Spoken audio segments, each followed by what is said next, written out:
I'm Scott. I'm Ben. And this is a review. On today's episode, which is episode 76, we'll be reviewing Crawl. Crawl tells the story of Florida. Ben, what you think about Crawl? Crawl is great. Not great. Very, very good and well executed. I would call it great. I thought it was great. I enjoyed it. I mean, I enjoyed it. I think some of the, we kind of hashed this out in the car, some of the more sentimental, shit kind of was really eye-rolly at moments. Yeah, so what we've got here basically is a girl. Her name is Haley, right? Is that her name? Yeah. Yeah, her name is Haley. She's played by an actress named Kaya Scodelario. Never heard of her. She's apparently in Maze Runner. She's apparently in one of the Pirates of the Caribbean movies. That's about all I know. Oh. So she's an actress. Believe she's British. Who knows? And there's a hurricane. She's in Florida. She's a swimmer. And her dad isn't picking up the phone. So she's got to go find her dad. So they go to the house. She gets trapped in the crawl space. The rest of the movie takes place basically in the crawl space, hence the name Crawl. And yeah, once you get into that bottle film kind of setting, I think that this movie really takes off. Like, it doesn't take too long to get into it. It's a pretty typical setup. And then you got your gator attacks. You know, gator shows up, and it kind of just keeps getting worse and worse and worse. Now, eventually, it starts flooding because of the hurricane, and then we kind of have to deal with the ticking time bomb of the water rising and them drowning because they're stuck in this crawl space, right? Yeah, absolutely. This is one of the really good monster movies where, number one, the monster is actually incredibly grounded. Yeah. I think one of their biggest shared praises of the movie is that the execution of the gators, what we assume is a mix of some pretty good and effective CGI and animatronics or puppetry, is pretty damn seamless. Like, totally. The illusion is, there's very little suspension of disbelief where it's like, oh, these are gators. Like, that's how they look and move. They're a little big, but like they do get big, and there's like a really good physicality to them where their movements are very natural, and the way they kind of like whip around and their tails knock stuff off in the background, and they're very kind of like, I don't know, they seem very real. You're right. Yeah. That's the best way to describe it, is they don't look like fake alligators. Like, I kept wondering, like, do they have real alligators on set right now? Like, yeah, they all have, like, they never do something that like a normal gator could not do. Yeah, they play into the strengths with the flooding of the crawl space. You sort of, like, they do a really good job of making it like more advantageous for the monster, so it's able to pop up in more spots where, like, it's motivated. It's actually really kind of neat. Yeah, I will say that, like, there are moments where they seem a little bit too serial killer-y. Yeah. But, like, not to the point where you're, like, super taken out of the movie. Like, it's always but there are points where it's like, okay, this gator is, like, got this guy's number right now. You know what I mean? But, like, it is a horror movie, so it's like, you got to have that in there. If they were just real gators, it would lose a little bit of the fun, that's going on here. Yeah, exactly. And, like, yeah, you have to have some of your requisite, like, jump scares where they kind of pop up where, they're not entirely expected or maybe physically possible, but that's also kind of gator shtick in real life too. Like, yeah, well, they're camouflaged and shit. I will say the other thing that I noticed was that they kind of just wouldn't go on land. Yeah. And, like, real gators are fast on land. Like, that's the thing. I was waiting for one of them to try to, like, hop up on to ground and then, like, think they're safe and then still get bit. But they kind of would just fuck off whenever they got close to land. It was kind of weird. Yeah. So those are the only two things that I would say kind of are a little weird with the gators, but that's about it. It's kind of nitpicky. Like, most of it's pretty well executed as far as, like, making them feel like real monsters, or real animals. Like, these aren't monsters; they're real animals. And another great thing about this movie, it's a bottle film, so we do spend a lot of time in this house, and you don't really pay much attention to it. It doesn't look like a crazy haunted house or anything, but, like, the way it's built, as it goes on, you start finding out there's all these, like, little nooks and crannies that kind of trap them in this weird way, and it does end up being, like, this very claustrophobic experience.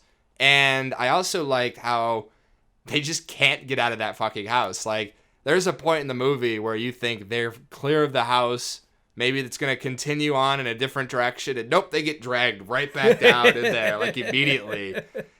Which was great. I mean, like, you just couldn't, it was, like, so oppressing, but, like, in this fun way. Absolutely. And it's a really good piece of production design. Like, you know, just having this sort of, the way that the flooding is kind of timed out is really natural, and, you know, things develop different wrinkles and different, you know, obstacles arise as the flooding progresses, and they're moving around the crawl space and going back to parts they've been before, but now it's way more flooded. So it looks it's different. got a different angle to it. It's really, really neat. And it is hitting a pretty, you know, beat by beat, pretty boilerplate horror movie formula to a certain degree. Like, there's a point where you see people looting a store across the street, which is actually fantastic.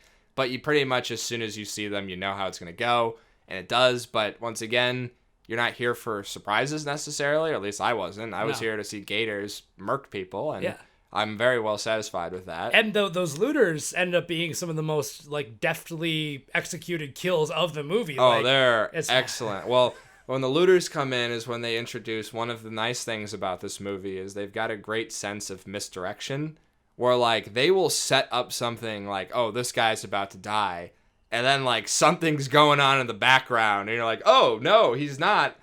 And then he does anyways. Like, they'll totally misdirect you, think it's going to be a typical kill, do something surprising in a different place, and then still pay it off and follow through with that. So, absolutely. I love that about it. It does a great job of, like, playing with the frame, too. Like, kind of almost like a nature documentary. Yeah. Where, like, they, you know, the gators invade and violate the frame and kind of rustle shit up and obscure like, places, run away. and like, you kind of have to, like, do a double take and be like, whoa, is that, like, was that just a gator there? Or, like, they do a good job of, like, having them hiss and kind of, like, omnipresent, where they're kind of hissing and bellowing all around and you don't know exactly where they're at. Like, it's really well done. Like, totally. And another thing that I think is great about this movie is the main character is not stupid. Both of them. It's the main character, the girl, and her dad. Yeah. They both have survival instincts. They both are doing practical things to try to get out of this situation. Yeah. And they're just kind of stuck in a bad situation and doing what they can with it. Unlike a lot of these horror movies where you get to a point where you want these people to die. I mean, I don't want to harp on Midsommar again too much, but, like, and, you know, people are going to shoot me for comparing this to Midsommar, which is, like, this artful, wonderful movie and blah, blah, blah. But, like, the characters are fucking dumb, and, like, they make real dumb decisions, and you can argue they're on mushrooms, but, like, you know what? They put themselves in danger and then wouldn't get out of it. This movie, the main character kind of puts herself in danger in the beginning, but it's a pretty legitimate reason. Yeah, she's trying to save her dad. Yeah. Like, that's pretty worthwhile. And once you get to that point, they don't, like, fuck around. Like, they try to get out, and you are on the edge of your... Like, you feel for them. Like, I really was like... What is gonna? You don't know what's gonna happen, and there's points when, like, they get grabbed by these gators, and you're like, "Is this it? Are they dead?" You know? Yeah, absolutely. No, it's a classic man versus nature and beast movie where it's like you have to just go metal to metal with, you know, Mother Nature and the elements and try to survive. Like, okay, like, it's flooding, and that's another really nice element about it too. It's like it's sort of equal, like, disaster movie. Not just movie an animal movie. and animal movie. So it's like, okay, like, we are being hunted by these gators, but it's in a very real, like, pressing situation. We also have to survive Hurricane Katrina right now. Essentially, Literally, there's a plot point where the levees start breaking, and that's, like, part of it. So it's like, this is a very, like, relatable situation. I mean, you know, I lived in Florida for about 3 years, and, like, I experienced several hurricanes in that time, none of which were anything of this degree, but it makes you think, and I can imagine people living in Florida, this is, like, their Jaws right now. You know what I mean? Like, this is a terrifying situation to be in. And I know it's probably, I think when I first saw it marketed, I could be wrong, where they're like, this is inspired by a true story, in quotes, because there have been scenarios like this in Florida where, like, it floods and gators get in the streets and people get attacked or eaten. Like, this happened in Katrina. Like, that's how a fair amount of the people died. They ended up being gator food. Like, that's just the way it is, dude. They find a hunting ground and they chill out. Going back to what you were saying earlier, as far as just, like, one of the things that kind of holds this movie back from being really great, I think, is the the dialogue and the exposition they try to, like the background exposition they Yes. try to fill in. There's a couple of points in which they are still in this very harrowing situation and have not resolved it in any way, and still feel the need to try to like resolve old issues between father and daughter. And it feels like these moments go on a little bit too long, and they feel out of place. We were talking about this on the way back, and I generally don't like to try to like make my own movie to fix movies, but I do think they could have had those moments and just kind of waited to closer to the end. You know, there's a point where they're kind of waiting on a rooftop. You don't know if they're going to get rescued or not. And I thought, wow, this would be a great moment to kind of have this final moment together, and you don't know if they're about to die, but they've done everything they can do, and now it's just the waiting game, and they didn't take advantage of that. They could have done that, and they didn't, and so I have to knock it a little bit for that. I agree. And then, you know, some of the dialogue in those moments as well, like, you know, it's just a little bit wooden and not really like, you don't really feel, it's not very natural. Yeah, performance-wise, the daughter is much better than the dad. The dad is definitely there. He feels like Ethan Hawke type. You know what I mean? Yeah. Like, it feels like they wanted Ethan Hawke, but couldn't afford him, and so they got this guy. For who, sure. You know, he's just not a bad actor. It's but Barry Pepper. You know, he's a pretty well-established, you know, character actor. He's not bad. It's just, Yeah. I think a lot of it is just they're working with what they got as far as Right. screenwriting, like specifically dialogue goes. Like, and Alessandro Aja is a horror director. You know, he's not really known as like this great director of actors. Right, He's and- way more of a technician, which is on full display here. Yeah, I mean, technically, this movie is very well done. I thought all of the hurricane stuff was very well executed. It was very believable. Technically, as we mentioned earlier, there's a lot of great things going on here. I thought the cinematography was pretty good. Yeah, I think the gore, I think, is the big thing you're coming here for, and there are enough good kills or good moments sparse throughout the whole movie to keep you going. For sure. Unlike some of this other stuff we've been seeing recently, where I feel like it's just kind of teasing it and then not delivering. I feel like you Yeah. get what you pay for with this movie. They also for sure. don't blow their wad right away either. That's another, you know, side effect of Yeah. movies. A lot of movies of this type that we've seen this year were like, they kind of have this Midsummer. Again, Midsummer has this showstopper, horrific, like jaw-dropping. And like the first act. Yeah, and then yeah. nothing else matches it. Whereas this one, they give you enough It ramps tidbits up. throughout, and it revs up and changes geography and changes locations enough Yeah, to where in the beginning, works. when you get there, you're kind of thinking, like, I remember when it first started and you get the first alligator, I'm like, that's scary, but all right, whatever. You kind of are like, is this it? And then it keeps ramping up, and you're like, okay, now you got me. Yeah. And it really does, like, quickly escalate in a way that, like, it does, like, they just kind of get ahead of them in a weird way. Other than that, it's a pretty straightforward movie. I don't think there's a ton for us to discuss here. I No. think we're actually ready for final thoughts here. I think so. Take it away for final thoughts, Ben. Hey, Crawl is exactly what you want from your more elevated sci-fi original movie concepts, where the creature horror, animal horror is super believable and really, really well done. There's enough human meat there, no pun intended, to keep the story going and make you want to see these people win. They're not stupid. Like, that's a great point, where they're actually doing what you would do and makes sense in the situation. And they do a good job of, just pitting the elements against man for an hour and 20 minutes, and then you dip out, and it's a good time. It's a really classic, like, summer B horror movie done Yeah. really well. I'd give it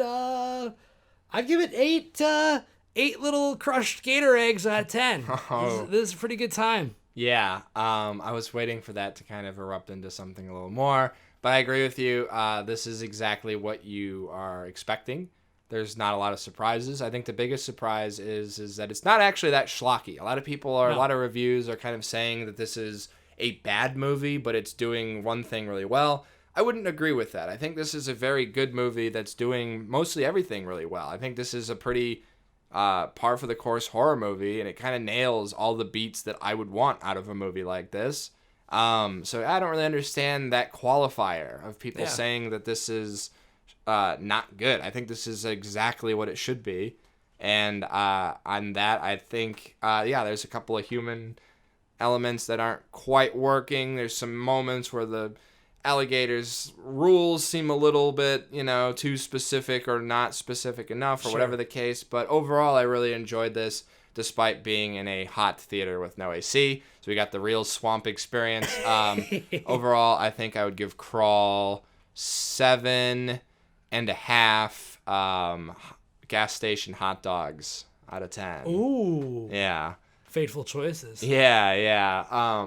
But no, I really enjoyed this. I thought this was definitely a worthwhile thing to see in the theater. Great point. You do not have to. A movie that does exactly what it's supposed to do and knows what it's doing does not need to be qualified to be a good movie. It's just a good movie. You know how many movies are made that don't do what they want to do and don't get their point across? A movie doesn't need to have like a 20-minute one take of people eating at a long dinner table, Midsummer, to be like good. Like, I'm sorry, like good does not mean artsy, long, and vague.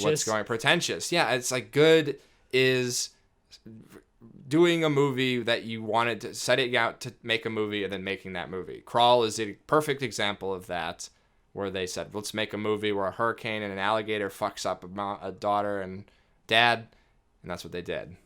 So exactly. So stop worrying about, is this movie good or not? It is good. So just go see it. And on that note, I don't know what we're reviewing next. It's a weird time right now. Probably The Blind King. Yeah. Got to see that.